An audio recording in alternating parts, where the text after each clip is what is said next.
Morning. Good morning. Ayan, tayo ngayon ay nagpastol ulit ng kambing. Ayan, tuwang-tuwa sila dito. So, nung tayo nagbakasyon sa probinsya, pag balik natin, medyo kawawa yung kambing. Medyo namayat. Ayan, so pinalabas natin siya dito sa pinapastolan ko lagi. Dito kasi ang magaganda ang damo. Ayan, sariwang-sariwa yung mga damo. Kaya tuwang-tuwa sila.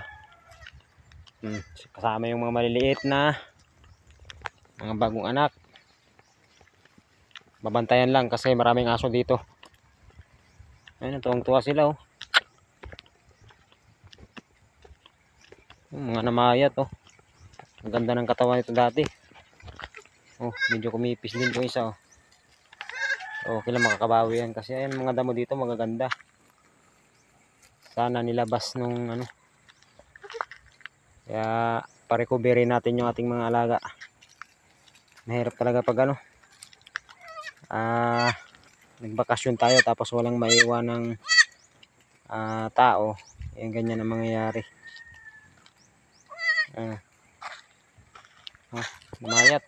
So, ang ganda ng katawan nito dati kasi nilalabas ko to kahit may anak. Binabantayan ko lang. Kasi ang daming damo dito guys oh. Oh, kita nyo yung damo na yan. So, ano lang naman yan eh. Orasan mo lang 4 na oras, busog na yung kambing. Pwede mo na siyang dalhin sa kulungan, tapos dun mo siya kumpayan. Pero pag kukumpayan mo lang siya buong araw, nako, hindi mabubusog yung kambing kasi maganda sa kambing yan, ganyan, nakakawala-wala sila. So pag puro kumpay yung gagawin mo, ano yan, hindi nila makukuha yung tamang kain nila. Ito mo naman ito, oh. Ito mo naman yung likod niya, no? Namayat. Naawa ko sa hayop. Kaya nung pagdating ko, pag-check ko sa kanila, kawawa yung mga hayop. Ito kasi bagong anak to. Ayun yung anak. So, itong isa na to, magandang katawan nito dati. Itong puti na to. Kasi ito yung anak niya, si John Ray. Ayan oh. Kita nyo yan guys oh.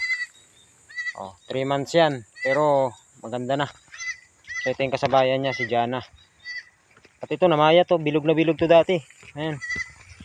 Namayat din. Tsaka yung barako guys, itong barako ko na to, nagta ito pagdating ko.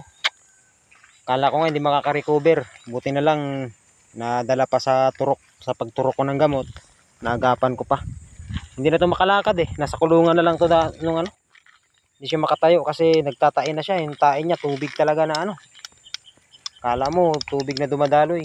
Pero ngayon okay na. Wala nang sinyalis na nagtai siya ng ganun. Malinis na. Naturukan ko na agad siya ng gamot. Saka ito, namayat din to guys. Ayan. Ayan. Ang ganda ng katawan nito dati. Bilog na bilog to eh. Ganun talaga. Siyempre, sabi nga ang hayop pag pinabayaan, doon mo makikita sa pangangatawan. Pero madaling makarecover yan pag ganito lagi ang ating gagawin.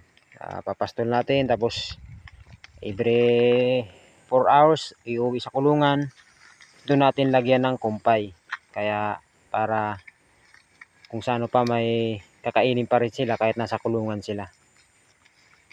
Yun kasi yung ginagawa ko dati guys eh. Kinukuhaan ko sila ng kumpay, nakaano na sila. Ayun, sabik na sabik sila sa damo dito. Siguro ngayon lang ulit ito nakalabas dito. Itong lugar na to kasi nilalabas to doon lagi sa ano, sa kabila doon sa bundok lang. Sa binabantayan kong lupa. Lumago na yung mga damo dito, halatang hindi sila ano dito na naman nakakain. Siguro ngayon na lang ulit.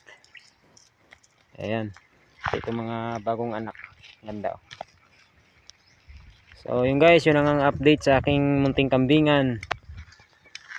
Muntik pang mawala ng barako tayo. Buti na lang naagapan pa. Ayan, takon na kumain.